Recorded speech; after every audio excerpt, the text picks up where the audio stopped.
கிளம்பி போறாரு. இன்னிலேருந்து ஸ்டார்ட் ஆகுது பஸ்ஸுக்கு அவர் கிளம்புறது. கரெக்டா 7:15க்குலாம் வந்து ஒரு நோய் நொடியும் இல்லாம மஞ்சள் நல்லா சீரி சிறப்புமா வளர்ந்து வரணும். அம்மா தாயே பத்திரகாயி.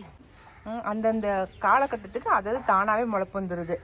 அதுதான் அவ்வளோ டேஸ்டா இருக்குது. இனிப்பா சூப்பரா இருக்குது. அப்படியே நீங்கள் சரி. ஃபர்ஸ்ட் வந்து இந்த ஃபர்ஸ்ட் லைன் வந்து கருமஞ்சள் ஊனிடலான்னு சொல்லிட்டு கருமஞ்சளை ஊனிட்டு இருக்கோம்.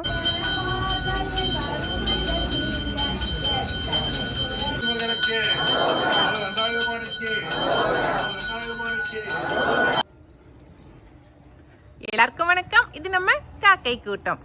நேற்று தான் எல்லாம் கால் போட்டு போனாங்க காட்டில். நைட்டெல்லாம் பயங்கரமான மழைங்க. நல்லா இடி மின்னலோட பயங்கரமாக மழை பெஞ்சிருந்துச்சு. அதனால் ஒன்றும் பிரச்சனை இல்லை. நல்லா கால் போட்டது ஈரமாக தான் இருக்குது. கொஞ்சம் தண்ணி கட்டிட்டு இதுக்கு மேலே நம்ம வந்து மஞ்சளை ஊனிடலாம். அதனால் ஒன்றும் பிரச்சனை இல்லை. இன்றைக்கி வந்து நம்ம மஞ்சள் நடவு செய்ய போகிறோம். இந்த பொழுது இனிதான பொழுதாக எங்களுக்கு துவங்கி இருக்குது. ஓகே, சரி, நீ இனி வீட்டில் இருக்கிற வேலையெல்லாம் முடிச்சுட்டு இனிமேல் காட்டுக்கு போக ஆரம்பிச்சிடலாம். விகாஸ் தம்பி கிளம்பியாச்சு. இன்னைக்கு வந்து டவுன் பஸ்ஸில் தான் கிளம்பி போகிறாரு. இன்னிலேருந்து ஸ்டார்ட் ஆகுது பஸ்ஸுக்கு அவர் கிளம்புறது. கரெக்டாக 7:15க்குலாம் வந்து கூட்டிகிட்டு போயிடணும்.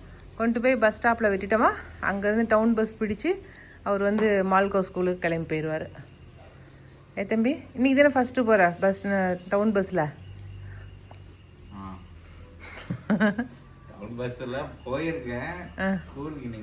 ஸ்கூலுக்கு இன்னைக்கு தான் போகிற. கூட்டமாக இருக்குதா தம்பி காலையில் டைமில்? சித்தி சொன்னால காலையில் டைம்லாம் கூட்டம் இருக்காதுக்கா அப்படின்னு. ஏன்னா நேரமாக போகிறீங்களே 7:15க்கு, அதனால் கூட்டம் இருக்காது. போயிட்டு வா. இங்கே மேச்சேரி ஃப்ரெண்ட்ஸு பசங்களை வந்து இந்த டைமுக்கு இந்த பஸ்ஸோட பேர் சொல்லி வச்சுக்கோங்க. அந்த பஸ்ஸுக்கு கரெக்டாக போகிற மாதிரி. நாங்களாம் 7:45னா 7:45 கரெக்டாக ஒரு பஸ்ஸுக்கு போவோம். அது மாதிரி அந்த டைமுக்கு ஃபிக்ஸ் பண்ணி வச்சுக்கோங்க. ஓகே, சரி. நிக்கா எங்கள் அப்பா தான் பஸ் ஸ்டாப்பில் விட்டுறதுக்கு போகிறாரு.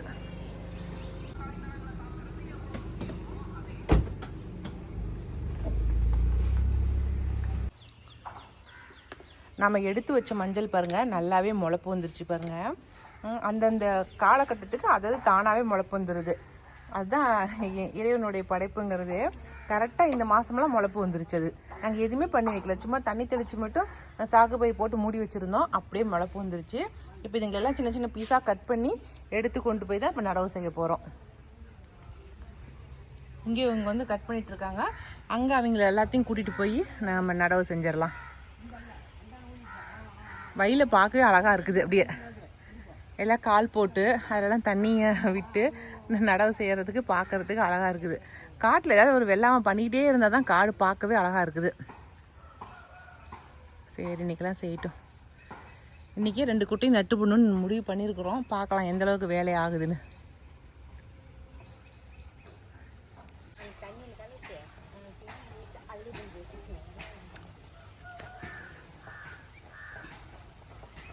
இன்னைக்கு முதல் மஞ்சள் நடவு செய்ய ஆரம்பிச்சாச்சு. நாங்கள்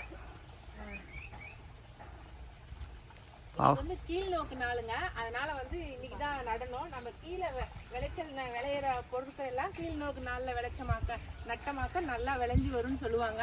அதனால இன்னைக்கு தான் நாங்கள் வந்து கீழ் நோக்கு நாளாக இருக்கு. அதனால இன்னைக்கு நாங்கள் ஸ்டார்ட் பண்ணுறோம். எங்கள் மஞ்சள் நல்லா விளைஞ்சி வரணும்னு சொல்லி நீங்களும் சாமி கும்பிட்டுக்குங்க.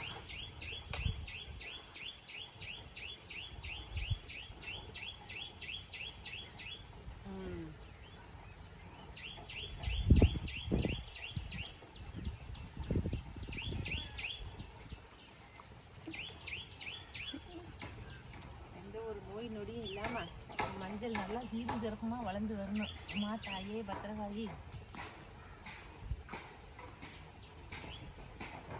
வாங்க வந்து நடுறதுக்கு வாங்க.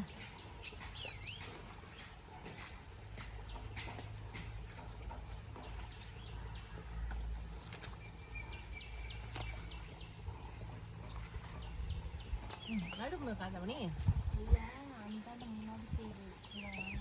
இங்கிருந்து அப்படி நடிட்டு போயிடலாம்.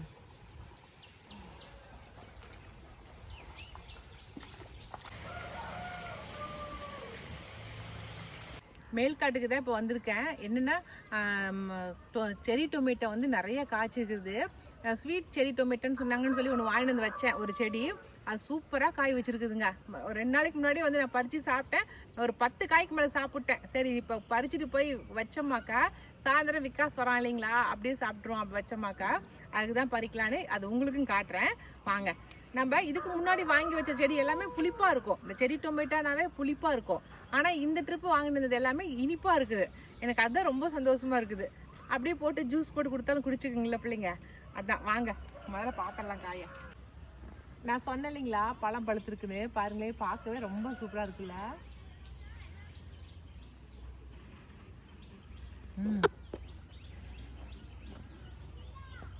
அவ்வளோ டேஸ்ட்டாக இருக்குது. இனிப்பாக சூப்பராக இருக்குது. அப்படியே நீங்கள் வந்து செரி டொமேட்டோ வந்து இனிப்பாக இருக்கிற செரி டொமேட்டோ கட்டாயம் வாங்கி வைங்க, ரொம்ப டேஸ்ட்டாக இருக்குது. சரிங்களா? இப்போ இதெல்லாம் பறிச்சிடலாம். செடி ஃபுல்லாகவே பாருங்கள் செகப்பு சிவப்பா எவ்வளோ காய் சாப்பிட்டு போட்டுருக்குது பாருங்க குருவிங்க. நிறைய சாப்பிட்டு போட்டுருச்சுங்க. நீங்கள் வாங்கி வைக்கிற செடி குருவிங்களுக்கு கிளிக்கும் நல்ல உணவு. நம்ம மனுஷங்களுக்கு மட்டும் சாப்பாடு போட்டால் பத்தாது, இது மாதிரி வாயில்லாத ஜீவனங்களுக்கும் சாப்பாடு போட்டால் ரொம்ப புண்ணியம்னு சொல்லுவாங்க. அந்த விதத்தில் நான் ஏதோ ஒரு விதத்தில் அவங்களுக்குலாம் சாப்பாடு போட்டுட்ருக்கேன். அதுவே ரொம்ப சந்தோஷம்தான். எல்லாம் பறிச்சுட்டு காட்டுறேன் எவ்வளோ காய் பறிச்சிருக்கேன் அப்படின்னு. இந்த செங்காயாக்குறது கூட இனிக்குதுங்க, அவ்வளோ சூப்பராக இருக்குது. அப்பா எவ்வளோ காய் பறிச்சிட்டேன் பாருங்க, சூப்பராக இருக்குல்ல. எனக்கு இது ரொம்ப சந்தோஷமாக இருக்குது எனக்கு உண்மையாலுமே. ஏன்னா நம்ம வச்ச செடியில் அப்படியே சோப்பாக காய் தொங்குறத பார்க்கும்போது ரொம்ப சந்தோஷமாக இருக்குது. பாதி காய்க்கு மேலே குருவிங்க சாப்பிட்ருச்சிங்க. அது போக மீதி இவ்வளோ காய் வந்துருக்குது நமக்கு. பரவாயில்ல, சூப்பர். சரி ஓகே வாங்க. அடுத்ததாக ஒரு செடி ஒன்று காய் காய்ச்சிருக்குது. அந்த காயை பறிச்சிட்டேன், ஞாபகம் இல்லை உங்ககிட்ட காட்டணுன்னு. அந்த செடியை காட்டுறேன், அந்த காயவும் உங்ககிட்ட காட்டுறேன். வாங்க போகலாம்.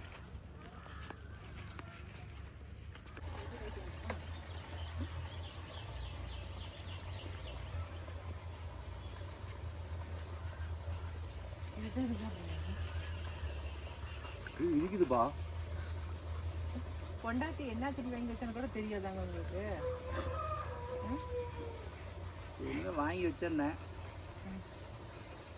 எவ்வளோ இனிப்பாக இருக்குதுங்களா? உண்மையாகுது.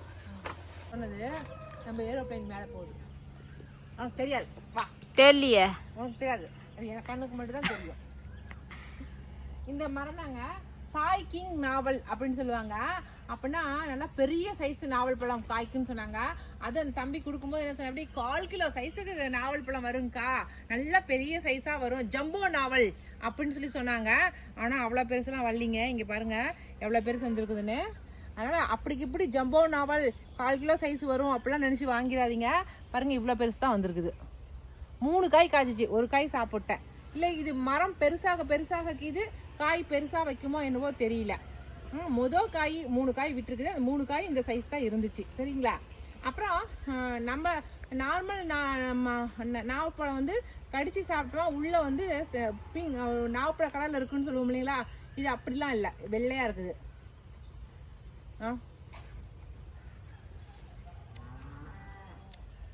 நல்லா பியூர் ஒயிட்டாக இருக்குது பாருங்க. அந்த மாதிரிலாம் இல்லை.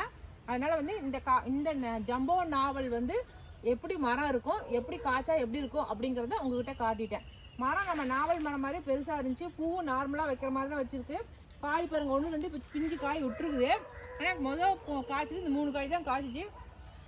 தொகுப்பு எல்லாமே வந்து அந்த காய் எப்படி தொகுக்குமோ அதே மாதிரி தொகுப்புல தன்மையெல்லாம் இருக்குது, எல்லாமே இருக்குது. ஆனால் காயெல்லாம் ரொம்ப பெருசாலாம் கிடையாதுங்க, நார்மல் சைஸாக தான் இருக்குது.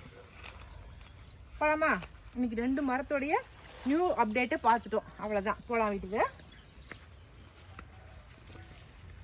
இன்றைக்கி வந்து இஞ்சி ஊண்டுறோம். இது வரைக்கும் நான் இஞ்சி ஊண்டுறதே இல்லை, ஏதோ 1 2 ஊணுவேன். இன்றைக்கி வந்து ஒரு லைனே ஊண்டுற அளவுக்கு இன்றைக்கி இஞ்சி எடுத்து வந்து வச்சுருக்கிறேன்.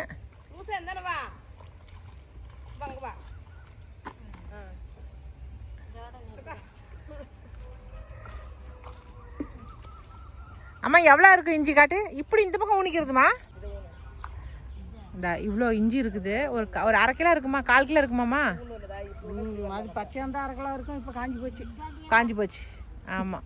இந்த இஞ்சி இந்த ட்ரிப்பு ஊனி எவ்வளோ வருதுன்னு பார்க்கலாம். ஊனுமா நீங்கள் இஞ்சா வச்சு நாமளாச்சு பார்த்துடலாம் ஒரு கை. அடுத்ததாக வந்து கருமஞ்சள், அதுக்கப்புறம் வந்து வெண்மஞ்சள், 2 மஞ்சள் கொஞ்சம் பிடிச்சி வச்சுருக்கிறேன் விதை, அதையும் ஊனி போடலாம் இந்த ட்ரிப்பு. நான் பாரு கிழக்க ஊனிக்கிட்டு போகிறாங்க. நான் இங்கே வந்து மேற்கு ஊன்றேன். எப்படி ஊன்ற? இந்த சைடு ஊன்றேன். அவங்க வந்து அது கிழக்க ஊனிக்கிட்டு போகிறாங்க. ஆஹா, அப்போ தான் தெரியும். அடையாளம் தெரியறதுக்கு ஊனுது இந்த பக்கம் இது ஊனுது. அதை வந்து மஞ்சள் வந்து நார்மல் மஞ்சள் வந்து அவங்க அந்த பக்கம் ஊனிட்டு போகிறாங்க.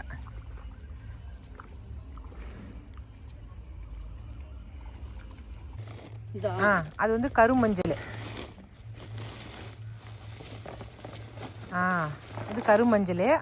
இது வந்து வெள்ளை மஞ்சள், வெண்மஞ்சள். இது வந்து முகத்துக்கு வந்து பொடி தயாரிக்கிறோம் இல்லைங்களா, அதுக்கு இப்போ வந்து போட்டு அரைக்கிறது. இது ஏதோ கொடுத்தாங்க, சுகன்யா கொடுத்தா, இதை ஊனி வைங்கான்னு. ஓகேவா? இது வந்து இதுன்னு நினைக்கிறேன், இஞ்சி. இது வந்து வெண்மஞ்சள். பாருங்களேன் வெண்மஞ்சள் எப்படி இருக்குதுன்னு. இது உடைச்சமாக்க வெள்ளையாக இருக்கும் உள்ளார. இஞ்சி மாதிரி வெள்ளையாக இருக்கும். சரிங்களா? இதையும் நம்ம இந்த வருஷம் ஊனி பார்க்கலாம். சரி, இது ரெண்டும் இன்னைக்கு ஊனிடலாம்.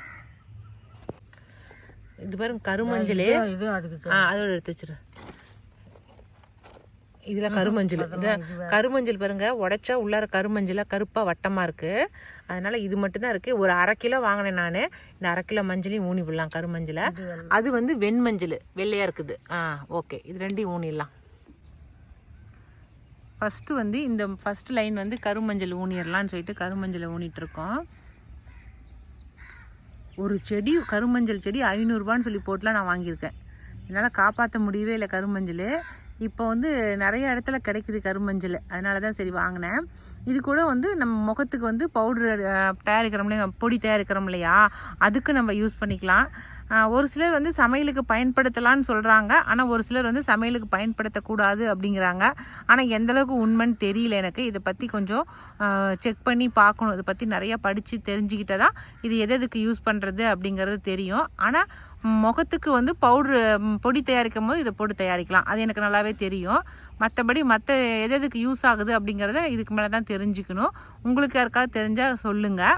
இதில் குக்கு மீன் வந்து நிறையா இருக்குது, நான் எடுக்கவே இல்லை, இதில் முழுசாக இருக்குது அப்படிங்கிறாங்க. அதனால் இது வந்து கேன்சருக்கு ரொம்ப யூஸ்ஃபுல்லாக இருக்கும் அப்படிங்கிறாங்க. அதனால் நம்ம வந்து சமையலுக்கு இது மஞ்சளை பயன்படுத்தலாமா இல்லை பயன்படுத்தக்கூடாதா என்னங்கிறது டீட்டெயிலாக தெரிஞ்சுங்க சொல்லுங்கள் கட்டாயமாக. முதல் ஒரு 4 லைன் வந்து மஞ்சள் கருமஞ்சள் ஊனி முடிக்கட்டும், அதுக்கப்புறம் வெள்ளை மஞ்சளை ஊனிக்கலாம். நல்லா தண்ணி எடுத்து விடுவோம். இந்த காக்காங்களாம் எப்படி குளிச்சுக்குதுங்க பாருங்க. காக்கா குளிகள்னு சொல்கிறாங்களா, அதான் நடக்குது. இதெல்லாம் அப்படியே தண்ணிக்குள்ளே உட்காருதுங்க, ஒரு உருளுதுங்க, அப்படியே எழுந்திரிச்சு போயிடுதுங்க. தண்ணி கண்டா அதுங்களுக்கு எப்படி இருக்குமோ தெரியல.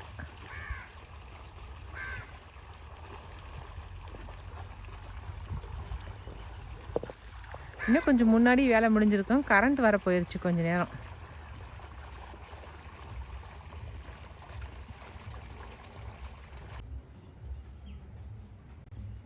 காக்கா மட்டும் இல்லைங்க, குருவிங்களுமே வந்து நல்லா தண்ணி ஊற்றிக்கிறாங்க பாருங்களேன். அவ்வளோ அழகாக வந்து தண்ணி ஊற்றிக்கிறாங்க. காக்கா குருவிங்க எல்லாம் தண்ணி பார்த்தோன்னே கபார் நல்லா இறங்கிட்டாங்க குளிக்கிறதுக்கு. நமக்குமே அடிக்கிற வெயிலுக்கு பேசாமல் அப்படியே குதிச்சா பரவாயில்லையான்னு இருக்குது தண்ணியில், அவ்வளோ நல்லா இருக்குது. சரி, ஜாலியாக குளிச்சுட்டே இருக்கட்டும். இப்போ வெள்ளை மஞ்சளை வந்து ஊனிடலாம். ஏன்னா இது ஒரு பக்கமாக போகட்டும்னு சொல்லி இந்த கடைசியாக அந்த ஓரமாக வந்து ஊன்றோம். இது கொஞ்சம் நிறையா இருக்குது இல்லைங்களா, அதனால தான். ஊனுமா